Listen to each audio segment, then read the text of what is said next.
direto ao ponto. Oferecimento: Plataforma Intacta 2 Extend. O futuro da soja é seu. E a Prosmate, Associação dos Produtores de Sementes de Mato Grosso. Olá, está no ar um programa direto ao ponto, gravando aqui dos estúdios do canal Rural Mato Grosso. Tenho o prazer de ter aqui comigo o presidente da Abramilho, Associação Brasileira dos Produtores de Milho, Paulo Bertolini, que é lá de Castro. Seja bem-vindo. Paraná. Obrigado. Paraná. Presidente, a Abramilho recentemente esteve na China, né? Eu gostaria que você falasse um pouquinho do objetivo dessa missão, o que foi alcançado. Conta para nós. Então, a Abramilho liderou uma missão para a China com outras entidades do agro aqui do Brasil. Estava a CNA, a ProSoja, a gente teve também uma instituição que faz a Câmara de Comércio Brasil-China participando.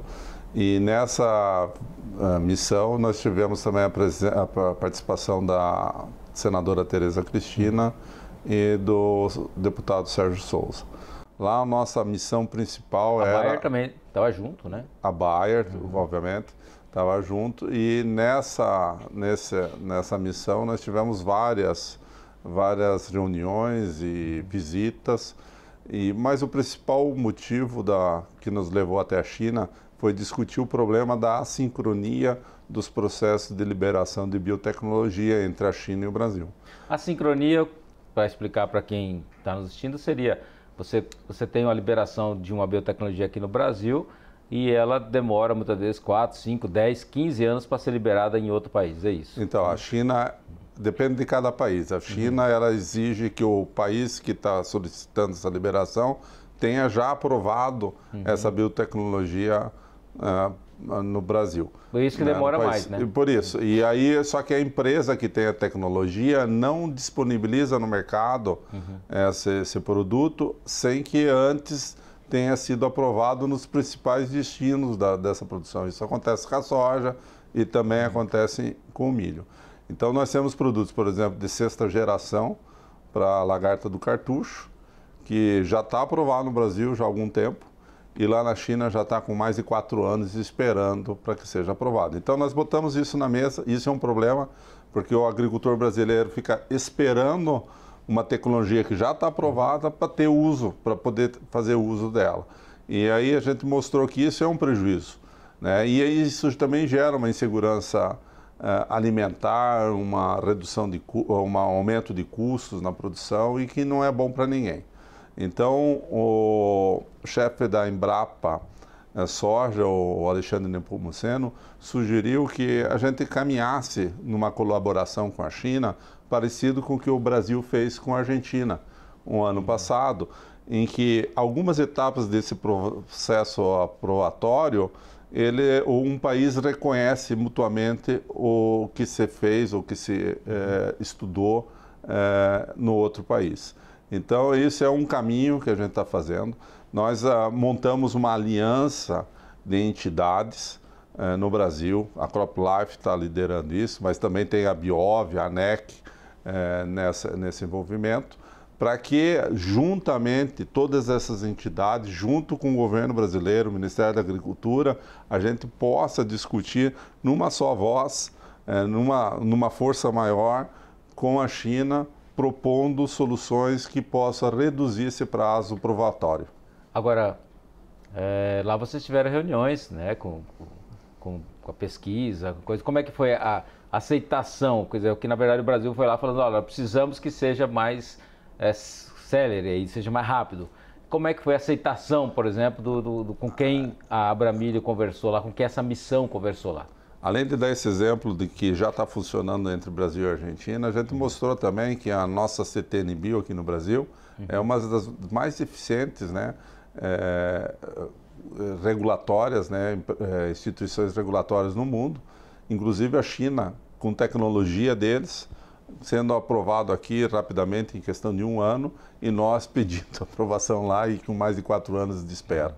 Então foi um dos exemplos, né, 2 dos exemplos que a gente mostrou para eles que é possível a gente melhorar esse processo. E nós tivemos reuniões com o vice-ministro da Agricultura, que recebeu muito bem essa proposta nossa, prometeu começarem os estudos. Também tivemos lá uma espécie de frente parlamentar da agropecuária no parlamento do povo chinês, também tratando do mesmo tema. Fizemos a mesmo tipo de pleito e negociação em conversas com a Associação Chinesa de Empresas de Semente e também com a pesquisa, instituições de pesquisa na China. A impressão que nós temos, assim, a verbalização, pelo menos, dita... E foi positivo? Foi positivo.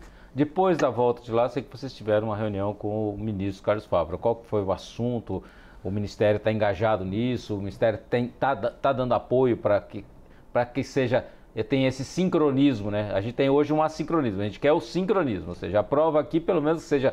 Mais rápido, né? Mais rápido, pelo menos que não seja 5 anos. Pode até ser 1 ano, mas que seja mais rápido. É mais rápido, obviamente, respeitando a autonomia de cada país, né? Nós fomos levar a notícia da formação dessa aliança. Então, todas as instituições estavam lá nessa reunião e contamos para o ministro. Ministro, nós montamos essa aliança com esse propósito, inicialmente tratado a sincronia relacionada à China, e precisamos, obviamente, trabalhar em forma de colaboração com o governo brasileiro, porque os canais são oficiais, né? E fomos muito bem recebidos, o ministro gostou muito da ideia e acha que esse item de assincronia é o item principal na relação do Brasil com a China, nos produtos agrícolas, e entende que isso é uma prioridade para o Brasil.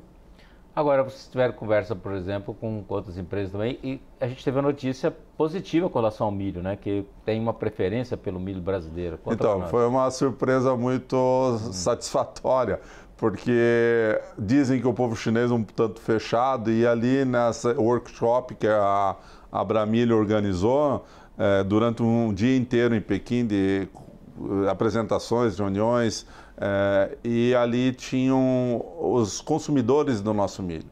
E vários deles comentando sobre a qualidade do milho brasileiro em relação a outros fornecedores de outros países.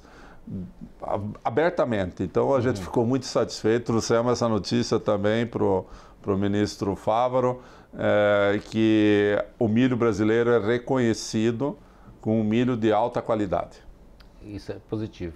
Lá vocês tiveram conversa também com outras empresas e parece que um dos assuntos interessantes, que a Abramilho é uma entidade de milho e sorgo, né? Parece que também a China está interessada no sorgo brasileiro também. Conta para nós um pouco. Então, a China, ela produz um pouco de sorgo, mas ela importa bastante sorgo dos Estados Unidos e também da África. E com o protocolo fitossanitário assinado e com a visita do presidente chinês ao Brasil, foi formalizada essa autorização da abertura do mercado chinês para o sorgo brasileiro. Interessante, Glauber, que o sorgo lá não é usado só para ração animal, eles usam para a produção de uma bebida alcoólica popular na China. Você bebeu dela? Não bebi dela, não tive a oportunidade, bebi mais vinho, inclusive vinho chinês. E como é que é o vinho chinês? Sabe que é bom, é bom assim. E é uma possibilidade de um mercado novo para o Brasil. O Brasil produz em torno de 5 milhões de toneladas de sorgo por ano. Ele pode ser utilizado aqui mesmo no Brasil, seja para ração animal, para silagem ou para a produção de etanol. E agora abre a perspectiva desse sorgo ir para a China, né? Um mercado novo que consome bastante. Então é um mercado que vai ser muito bom, promissor, a partir do outubro do ano que vem em diante, com essa chance do Brasil também entrar na China. Agora, o sorgo está sendo bastante difundido, né? Ficou esquecido bastante tempo. A gente teve um momento lá atrás de sorgo, depois ficou esquecido e agora volta. Com a proposta de ser mais uma alternativa, principalmente para fechamento de ciclo, né? Seria isso? Exatamente. Ele não vem para competir com o milho, no lugar do milho da segunda safra, nada. Ele vem para situações como alternativa, como você mesmo fala. Aquela janela não ideal do milho, um custo de investimento um pouco mais baixo. E quando você tem um mercado que pode já contratar essa produção sua, passa a ser interessante. É uma alternativa de receita num lugar que às vezes o produtor não ia produzir nada, não ia plantar nada em função desse estreitamento da janela de plantio ou perdida essa janela de plantio. Então é uma alternativa bastante positiva e a gente vê que o sorgo tem uma possibilidade no Brasil de crescimento. Hoje ele está concentrado basicamente em cima de Goiás e no estado de Minas Gerais, mas ele pode ser produzido no Brasil inteiro. Perfeito. Presidente, nós vamos para o intervalo e já voltamos. Você não saia daí, nós vamos falar um pouquinho sobre custo de produção, expectativa. Já voltamos. De volta direto ao ponto, conversando com Paulo Bertolini, que é produtor de Castro, na Grande Castro, lá do Paraná, né? Presidente, falamos aí, lógico, da China, da importância da China, o sorgo, né? Que interessante, sorgo que pode ser, não precisa ser triturado para dar para ração animal, isso é uma coisa interessante, precisa de lugar de leite, muito bom. E eu queria falar com você, qual que é a expectativa agora? A gente teve uma safra o ano passado ano passado não, desse ano, né? Que colheu desse ano a segunda safra e muito tensa, né? Que no final se esperava uma tragédia, até não foi tão ruim, né? E agora nós estamos numa outra safra, lá no Paraná, Rio Grande do Sul, planta a primeira safra, né? Lá planta, aqui no Mato Grosso não se planta a primeira safra, só planta a segunda. Mas como que está essa expectativa geral da produção no Brasil? Então, depende da fonte que você utiliza, né? Tem Conab, tem USDA, que é o Ministério da Agricultura dos Estados Unidos, tem as empresas de consultoria, e cada um dá um número. Então, a Abramilho tem por postura... Não seria nem para dar número, seria mais para falar assim, até o momento está indo bem a safra, está tendo muito cigarrinho... Tivemos desafios grandes lá no Paraná, principalmente na nossa região. Primeiro, em função da cigarrinha, aí com pulverizações frequentes. Depois tivemos um frio em novembro também, que não só afetou o milho, mas também pegou a soja que estava sendo implantada naquele momento. Um frio fora de época, no comecinho de novembro. Enfim, mas o clima hoje está correndo bem. A expectativa é que a gente volte a ter as produtividades médias dos anos anteriores, porque esse ano nós tivemos quebra de produção, também lá no Paraná, e eu acho que o Brasil inteiro, em alguma região, foi afetado com quebra. Mas a grande questão, Glauber, hoje é assim, tentar entender quais são os desafios que nós temos em função do potencial que o Brasil tem para a produção de grãos. Nós temos um potencial enorme, e em milho mais ainda, né? O milho já no Mato Grosso produz mais do que soja em termos de volume. Só que qual é o nosso desafio? O nosso desafio está, de um lado, abrir mercado para isso, seja internamente no processamento, transformação em biocombustíveis, transformação na cadeia da carne, ou no milho industrial, que ainda é muito pouco usado no Brasil e tem um potencial enorme de crescimento. E também internacionalmente para mercados novos e consolidando mercados já abertos. Mas da porteira, no momento da colheita, nós enfrentamos desafios aí de pós-colheita, são muito grandes, que são a falta de infraestrutura, que é basicamente a falta de infraestrutura. Quando eu falo de falta de infraestrutura, começa pela estrutura de armazenagem. O milho ele vem normalmente depois da soja, mais de 100 milhões de toneladas, vem depois, numa segunda safra, depois da soja. Então já encontro os silos, os secadores ocupados lá pela soja. A soja tem um valor agregado pelo menos 2 vezes o valor do milho, e então ela acaba tendo esse privilégio em relação ao milho, que afeta o pós-colheita do milho, torna o milho um produto que o produtor não sabe o que fazer na hora de colher, acaba forçando todo mundo, forçando o mercado, oferecendo juntos ao mesmo momento esse produção. Ele tem que dar vazão, tem que colher, tem que tirar do campo, de risco de incêndio, etc.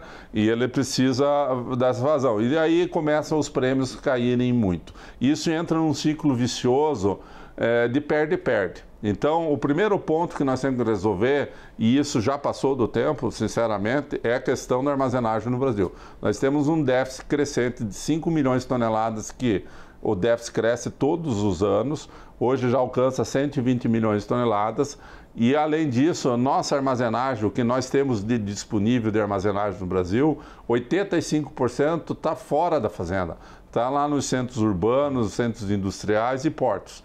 E só 15% de tudo que é de capacidade de armazenagem estão dentro da fazenda. Se você comparar, por exemplo, com o nosso principal concorrente, que são os Estados Unidos, eles têm mais da metade dos silos dentro das fazendas e eles conseguem armazenar mais do que uma safra inteira. Então, nós estamos longe do ideal e isso pode gerar um caos logístico numa safra que venha a acontecer, que São Pedro a colabore e que a gente colha bem no Brasil inteiro, a gente vai ter um problema sério, quase que como aconteceu o ano passado, né? Agora, presidente... E depois estradas, ferrovias, vocês têm no Mato Grosso aqui um problema sério de ferrovia que está há anos projetado, não acontece, portos, enfim, é um monte de investimento. Mas pelo menos se estiver armazenado, você já sai daquele pico de demanda, né? Aí você está armazenado e já não tem estrada, é pior, que aí fica mais caro. O frete tem que sair tudo de uma vez, aí você paga caro, tem que sair numa hora que todo mundo está demandando frete, é uma loucura total. Agora, na questão da armazenagem, tudo depende de dinheiro público, não tem como, não tem alguma coisa diferente, por exemplo, porque eu sou um produtor, eu tenho lá, não tem como eu pegar um dinheiro... Tem, só o problema é que o juro no Brasil é muito caro, então acaba inviabilizando. Quando você faz um investimento de armazenagem, dependendo da região, você consegue fazer o retorno desse investimento com 3, 5 anos, mas normalmente a conta que você faz é em torno de 8 anos, é o retorno do investimento. Agora, isso precisa ter uma previsibilidade de juro. Então, quando você sai para o mercado, às vezes é muito difícil você ter uma previsibilidade ou travamento desse juro ao longo dos 8 anos do financiamento, que não seja o PCA, que é a linha de crédito específica para armazenagem. Então, essa linha de crédito, ela faz parte do Plano Safra, ela existe uma equalização desse juro, quer dizer, tem uma parte dele que é subsidiado, né? Só que ela não serve só para armazenagem de grãos, ela serve para outros produtos agrícolas, a não ser o PCA até 6 mil toneladas, que é menos a metade, mais ou menos a metade do valor total disponibilizado para armazenagem dentro do Plano Safra, para essas estruturas até 100 mil sacas, que seriam mais para produtores médios. Agora, o outro PCA, ele é aberto para qualquer tipo de grão, de produto agrícola. Então, quando o produtor, principalmente o médio, que depende de armazenagem, ele vai buscar esse financiamento, já teve outros grandes que foram e sacaram. Além do que, nós temos um problema de contingenciamento dessas liberações.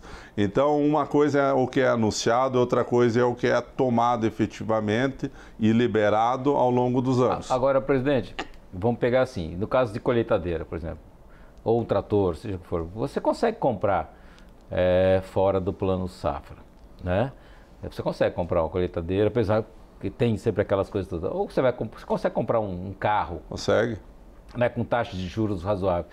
Mas, no caso da armazenagem, ela precisa de uma taxa de juros muito diferenciada para poder... Hoje a taxa de juros tem duas taxas de juros. Esse do PCA grãos de até 100 mil sacas ou 6 mil toneladas, ele tem o juro fixo de 7% ao ano. A outro PCA é 8,5%. Juro mais correção? Não, juro fixo. Ah, tá. Juro fixo. Total. Juro fixo. E ele tem uma linha de crédito disponível para 10 anos de pagamento, 2 anos de carência. Na prática, isso não acontece, porque os bancos não financiam com prazo tão longo, porque o risco é do banco, embora seja um dinheiro repassado ou diretamente do Banco do Brasil. Na verdade, o governo só entra com a equalização do juro. A equalização do juro. Logicamente, se o juro do mercado ele sobe, e é o caso que está acontecendo com o Brasil, uma desvalorização grande do real e uma tendência de juro futuro alta, isso vai jogar todos os investimentos, isso vai ter impacto não só para as silos, vai ter impacto para as marcas, para tudo. Todo investimento no Brasil inteiro vai se custar mais caro. Isso em função de uma perspectiva de juro alto no futuro. Então, quanto mais alto é o juro do mercado, para você fazer um investimento com juro razoável que te garanta um retorno em um prazo satisfatório, como o produtor falando, o governo vai ter que subsidiar essa diferença, senão não vai acontecer esse financiamento. E nós estamos chegando num momento que o ritmo de crescimento da agricultura brasileira, essa dinâmica que é formidável que o Brasil tem de crescer, são por ano, em média, Glauber, nos últimos 15 anos, aí 10, 15 anos, cresceu 10 milhões de toneladas por ano essa produção brasileira. Esse ritmo está comprometido em função da infraestrutura. Se nós não avançarmos na mesma velocidade que a agricultura avança na infraestrutura, e infraestrutura é armazenagem, nós chegamos ao risco do colapso. E aí o que vai fazer? O produtor vai ter que desacelerar, não vai exercer o potencial que ele tem de crescimento em função de não ter o resto. Ele está muito bem até a hora de colher, né? Mas depois do colher, toda essa logística pós-colheita, ela fica comprometida por falta de investimento. Triste isso. Presidente, infelizmente nosso tempo acabou, eu sei que você tem que voltar lá para Castro. Muito obrigado pela sua companhia aqui no Direto ao Ponto. Obrigado, Glauber, é um prazer estar com você. Tá aí, uma entrevista super especial para você, obrigado pela companhia, até o próximo programa.